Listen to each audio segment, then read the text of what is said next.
این برادر دویم بار شد سوال میدهد. راستی باید این سوال همون کدام برادری باشد این جوابم ارزش ندارد، لیکن خیلی مادام تکلیف کرده من برای تو یک جواب میگم. آیا از روی کتاب نکاح را خواندن درست است یا نه؟ یکم سوال. دوم، آیا ملا میگوید که چینی در نکاح حق ملا است؟ آیا حق میگوید؟ در این اسراف داخل نمی شود؟ و اگر این ملا دعوا کند که این چینی حق من است و او در این مسئله ناحق است، آیا دروغگو حساب نمی شود؟ برادر خیلی بیچاره، البته قدرتی در دلش داره نسبت ملاها. خب یعنی از روی کتاب نکاح کردن جایز است. اگر یعنی شخصی هست که مثال نکاح را از یاد نمیداند، خب خواندن نمیتواند، یا اینکه در بین معرکه خودش را ممکن که گم کند، از این خاطر میتواند که کتاب را در پیشش حاضر کند و همان شاهدها را حاضر کند، نکاح را خواند، انشاءالله نکاح درست میشه. آیا شما از زردی دندان خود و سیاهی دندان خود شرم دارید؟ غمگین نباشید. طبابت این دندانهای خنک گرفته و این چونین سفید کردن دندانها، این چونین راست کردن دندانهای کج شده، دکتر دندان در فدراسیای روسیه شهر مسکو در رقمهای روی اکران بوده در تماس باشه. السلام علیکم دوستان عزیز. آیا شما برای گذشتن از سرحد دشواری میکشید؟ مهلت حجتهایتان به آخر رسیده است. پس من برای شما خدمت رسانی شرکت نور محمد را پیشنهاد میکنم. با ماشین های نو و زمانوی، با باوری و اعتماد کامل، توسط رانندگان مرد و زن شما را از منزل استقامتیتان تا خط سرحد برده برای عبور مرز مساعدت می نمایند. یادآور می شویم که اگر شما از نام شبکه حاجی میرزا مراجعت نمایید، برایتان تخفیف ارائه کرده می شود. رقم ها برای تماس: جمع 7 926 319 59 61. داروخانه شفافرما داروهای طبیعی را به شما پیشنهاد میکند. سامیون وان برای شخصانی که خراب هستند و میخواهند وزن گیرند. ام پلوس اپیمدیوم برای با قوت شدن، خوب کردن گردش خون، برای طولانی کردن همخوابگی. ماس پیگمنتو برای کسلی های پسریاز و سفید شوی پوست. بینداکس برای ریزانیدن کرم های معده و روده. مینوکسیدیل برای برآوردن ریش و موی سر. کرم فرانک برای دراز نمودن مهلت همخوابگی. ماسلا خیلبه برای ریزانیدن سنگ های گرده و تبابت آن. فات زورب برای کم کردن وزن زیادتی. مثال نکاح را از یاد نمیداند، خب خواندن نمیتواند، یا اینکه در بین معرکه خودش را ممکن که گم کند، از این خاطر میتواند که کتاب را در پیشش حاضر کند و همان شاهدها را حاضر کند، نکاح را خواند، انشاءالله نکاح درست میشه. لیکن همان یک چینیه که در نکاح همون عادت چی دست بگیم مردم میپیچانند، در دست همون ملا میدهند، میگویند حق ملا هست. این ملا نمیگوید که حق من است، بلکه مردم میگویند که همین حق ملا هست. یعنی بین از همون توی همون یک چینی یک سامان قیمت دارد، همون حق ملا بوده است. و همین اگر مثال در خاندان تو اگر نکاح شود، همین نده بر ملا، این حق ملا نیست. لیکن در این مسئله وای دروغگو می شود نمی شود، آیا این اسراف می شود نمی شود؟ اسراف انا اون یشیکای عرقی که در خانه میتی، انا اسراف است. ها ارتیس میاری و رقاصه را که در بین میپرتای هزارها مسلمان بیراه میکنی، انا اسراف. 20 ماشینی که پیش سامانی میبری، پیش حضرت امیرجان میبری، انا اسراف. اینا اسراف هستند. یک چینیه که برای ثواب در دست یک ملا دادی، رفت در داخلش با فرزندش طعام خورد، همه اسراف است. ای وای به ایمتیت، یک چینی دادی. آدما برای ملا خانه میخرند، ماشین میدهند.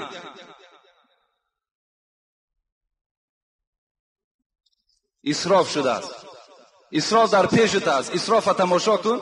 السلام علیکم داملای عزیز. ما یک گروه مخلصان شما، یک برادر ما در بازار سودا میکند، وای از سر هر یک متر میزند و با او میگوییم که نکن، میگوید هر کی کار خودش را کند.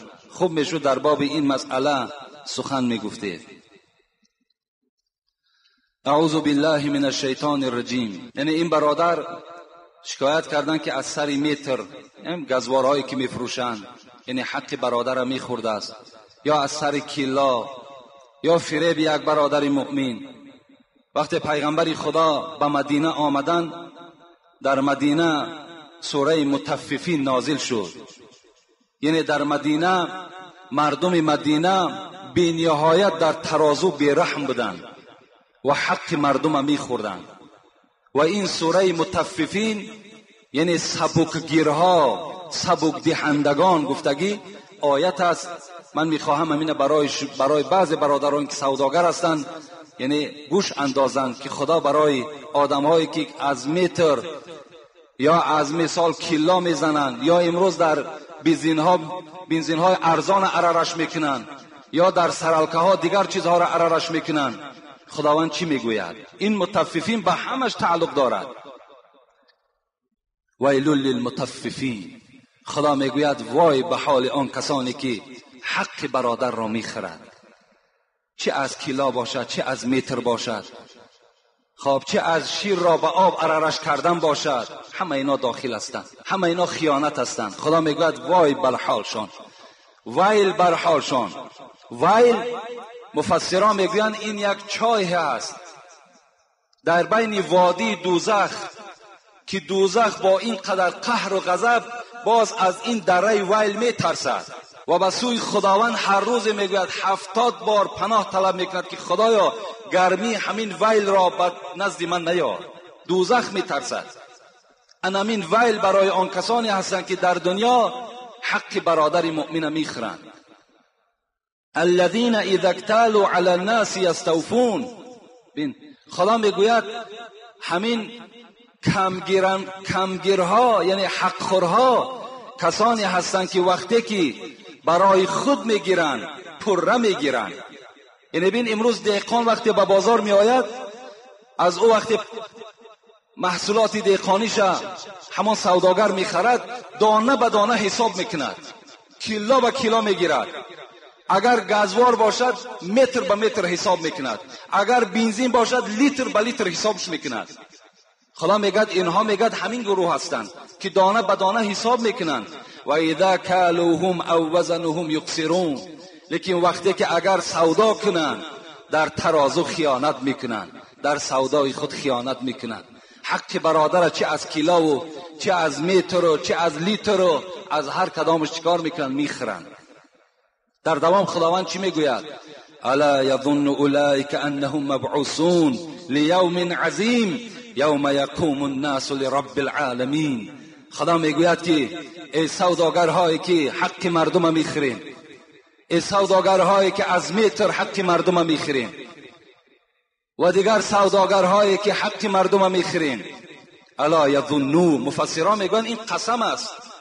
شما میگوید از روز یوم عظیم نمیترسید، از روز قیامت نمیترسید. یوم یقوم الناس لرب العالمین.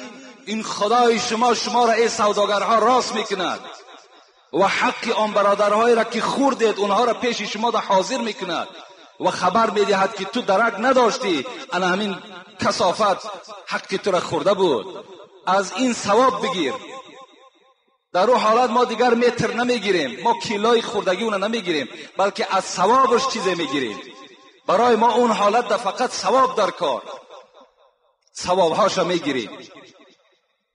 هر یک آدم دعواگر وقتی ثواب گرفت وای دیگر خالی میماند، وای بی ثواب میماند، وای چیکار میکند عاقبت؟ وای وارد دوزخ میشود، وارد همون ویل میشود. قوم شعیب در سوره هود والله اعلم قصهش میگذرد. خداوند همین قوم شعیب از حساب همین کم زدن ترازو خداوند نابودشان کرد، همه شان نابود کرد. ابو هریره میگوید بار من از یک کوچه میگذشتم، حضرت ابو هریره، نگاه کردم که یک زن در شیر آب میریزد.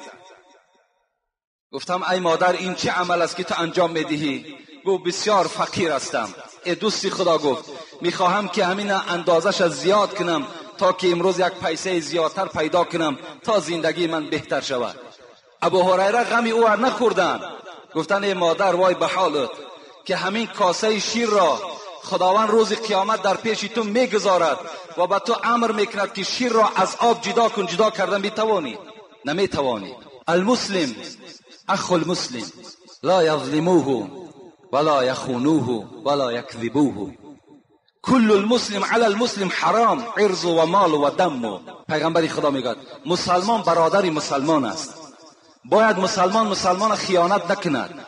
باید مسلمان دروغ نگوید. باید مسلمان خار نکند.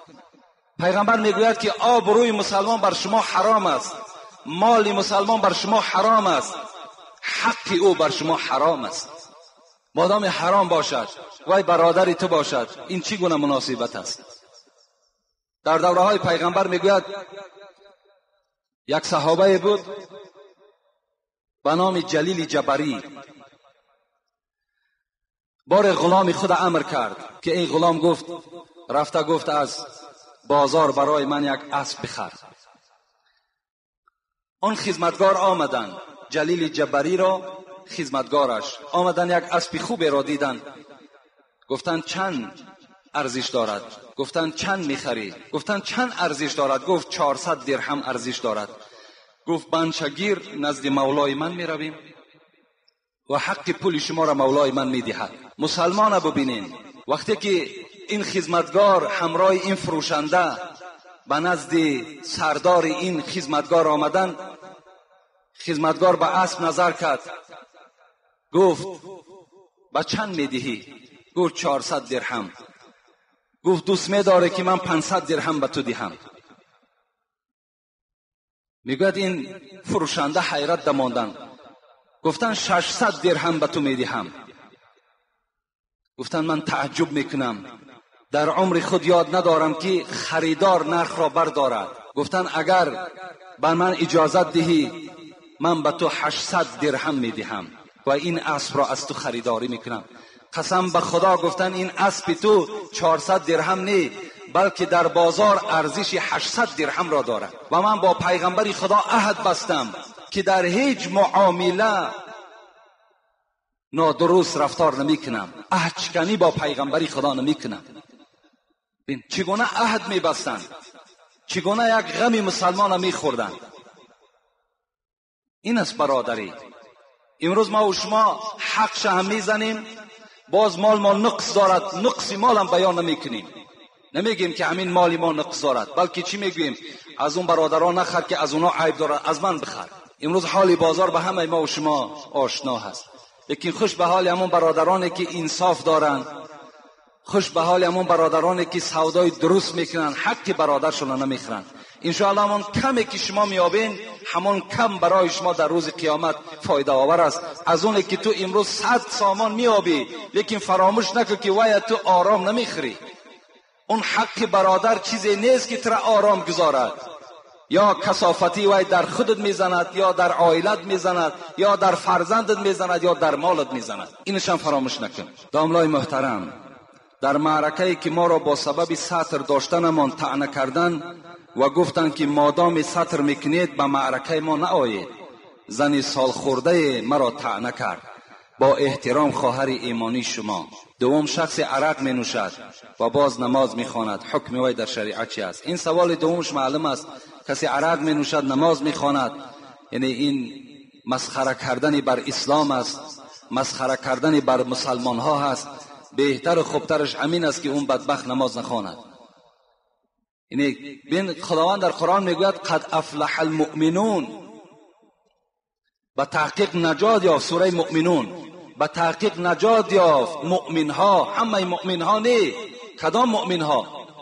الذين هم فی صلاتهم خاشعون، کسانی که در نماز خاشع هستند.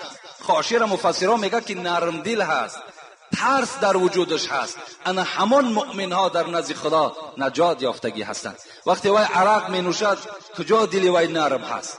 وقتی وای عرق می نوشد کجا دل وای ترسان به سوی خداست؟ اگر وای از خدا می ترسید وای عرق نمی نوشید،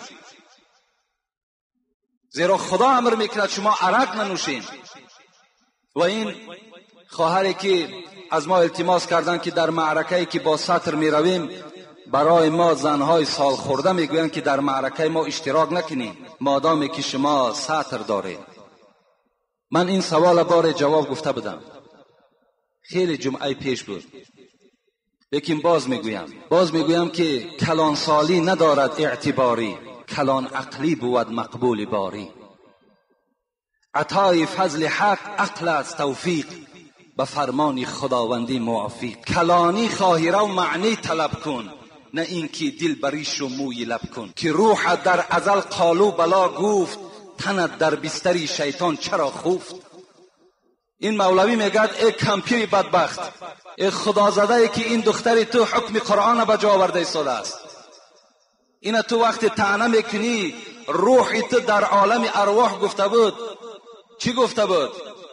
گفته بود خدا گفته بود که الستو بربکم، آیا شما نیستین ای مردم بندگان من؟ قالو بلا، تو گفته بودی بله من بنده تو هستم. امروز چی شد؟ میگد مولوی که تنت در بستری شیطان چرا خفت. چرا امروز تو پیرو شیطان شدی؟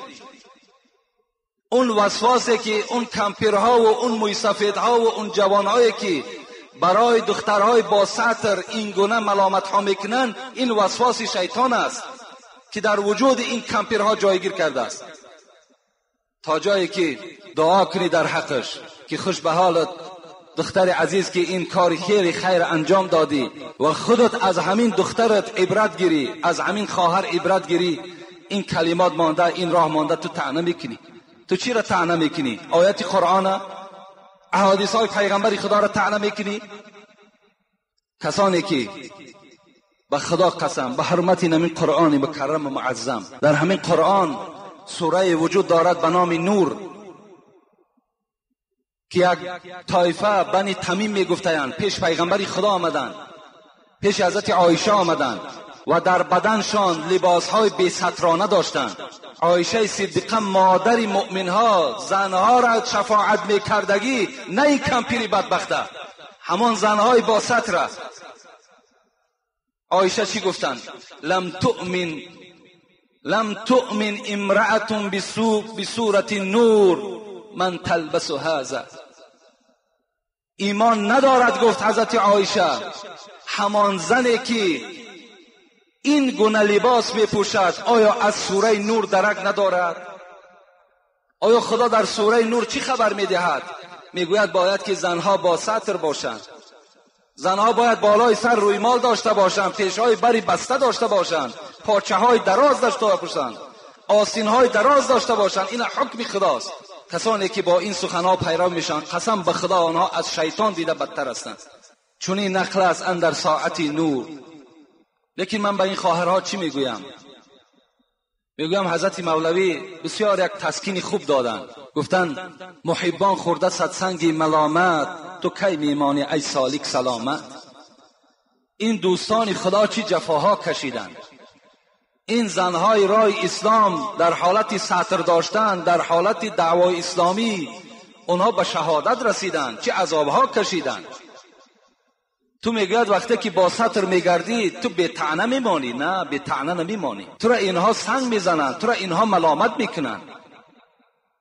به ذکر حق کسی که کرد آهنگ، ز هر سو نوکری شیطان زند سنگ. اگر کسی در راه خدا رفتار دارد، گفتار دارد و از هر طرف شیطان نوکارا شاگردهاش سنگ میزنند. ز هر سو میجکد سگ بر سری راه، نظر بر سگ مکن رو سوی الله. حضرت مولوی میگوید این کمپیرها و این موسفیدهایی که شما را این گونه طعنه میکنن، اینها سگان هستند که میجکن، لکن تو بجکیدن این سگها از راه نمان. تو سطر تا کردن بگیر. هرچند که گردن با حیا، آبی که بی سرپوشه هست بی شبهه کی نوشد ورا. زنهایی که اگر سطر ندارن مثل همون ظرفهای دا که آب میگیرن سرپوشه ندارن مثل همون هستند. آبی بی سرپوشه وای مکروه است، وای دیگر نه طهارت میکنن نه خورده میتوانند. زنی که حیا ندارد، زنی که سطر ندارد، وای همچون یک زنی مکروه است، یک زنی بدبخت است. این امر خدا است، این ما پشانده نمیتوانیم. پیغمبر خدا میگوید المرأة عورة، زن خودش عورت است. بین لعن الله الناظر والمنظور الیه، لعنت کند خداوند با آن مردهایی که به سوی این زنهای بی سطر نظر میکند، یا لعنت کند پیغمبر خدا گفت زنهای را که تمام مردم نگاهشان بالای خودشان حواله میکنند. این زنهای بی سطر را پیغمبر خدا گفتن لعنه الله، خدا لعنتشان کند. اینا در لعنت خدا گرفتار هستند. این سخن نه حاجی است نه شیخ است نه بافته. اینجا یک برادرم سوال کرده است که میگویند که همین سطر ما را طعنه میکنند که این سطر از ایرانیا هست، این سطر از افغان هاست، این نه از ایرانی است نه از افغان هاست، این نه ساخته ملا هست نه ایشان است نه شیخ است، این آیت قرآن است، این حدیث های پیغمبر خداست. قدرت نداری برای مهیا کردن خواهر و مادر رو طعنه نکن، بلکه افسوس بخور، بلکه پشیمان شو که چرا من قدرت ندارم که زنی من با سطر گردد، پشیمان شو که چرا خواهری من بی سطر است. این ده پشیمان شو، طعنه نکن. طعنه میکنی خداوند انشاءالله زبان تا بریده میکند. السلام علیکم استاد عزیز حاجی مرزا، خداوند عمر شما را 100 ساله کند و فقط در راه خدا خدمتگار باشید و فقط حقیقت را بیان کنید. از روزی که شما امر معروف میکنید خیلی بهبودی ها در جوان پسرها و دخترها پیدا شده است و ما با شما افتخار داریم. من چند بار در خانه امان مهمانهای رهدوری را قبول کردم که خاصه برای دیدن شما آمده بودند. اکای حاجی، من سوالی دارم. بعضی از جوانهایی که زن دارند نزد یکدیگر خانه‌داری‌هاشان را خبر می‌دهند و آنها نماز جمعه می‌خوانند. آیا گناهگار نمی‌شوند؟ التماس جواب درست و پرره گویید. یعنی این برادر از ما سوال کردند که بعضی از جوان دخترها و جوان پسرهایی که خانه‌دار هستند خانه‌داریشان در بین یکدیگر حکایه می‌کنند، یعنی چگونه با زنهای خود هم خوابه می‌شوند، چگونه با شوهرهای خود هم خوابه می‌شوند، اینها را بین یکدیگر حکایه می‌کردند. آیا این گناه است یا ثواب؟ پیغمبر خدا میگوید، گوش می‌اندازیم که حدیثی هم مسلم است هم ابو داود است. ان شر الناس منزلة عند الله یوم القیامة الرجل یفض الى المرأة و تفض الیه ثم ینشر سرها. پیغمبر خدا گفتند بدبخترین و بدترین مردها و زنها همان مردها و زنهای هستند که کار شب خود در بین یکدیگر حکایه میکنند. اینها بدبخترین و پسترین زنها و مردها به حساب میروند که نزد یکدیگر از خواب و خیز خود باز حکایه میکنند. باور که از این بی حیایی وجود ندارد. نخواد که مثال مرد در پیش یک مرد دیگر چگونه با زن خود خواب میکند حکایه کند. این بی حیایی است. نخواد زن در پیش زن با شوهر خود چگونه هم خوابه میشود حکایه کند. ابو هریره میگوید بار پیغمبر خدا نماز خواندند و بعد نماز که در مسجد میگوید زنها هم بودند مردها هم بودند. پیغمبر پشت کرد، میگه پشتشان به طرف محراب گردانیدن، روی به سوی مردم گردانیدن، مثل که من با شما نشسته هستم.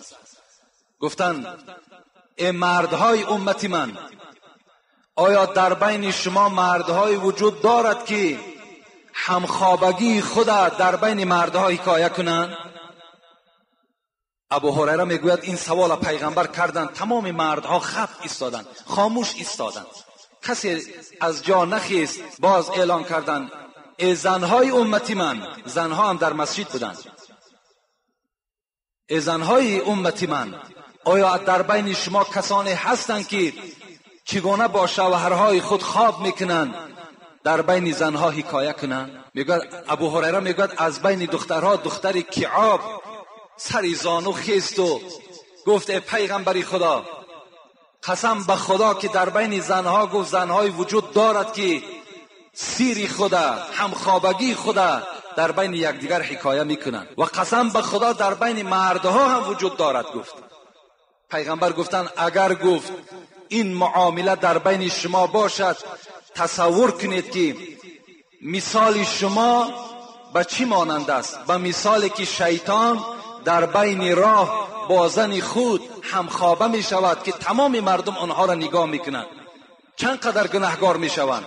انم شباهت شما، تشبیه شما، مثال شما مثل انم شیطان نر و شیطان ماده است. گفت بسیار بد است، بسیار ناخوب است که انسان سیری خدا، همخوابگی خدا باز در بین یکدیگر حکایه میکنن. بسیار کار نادرست است.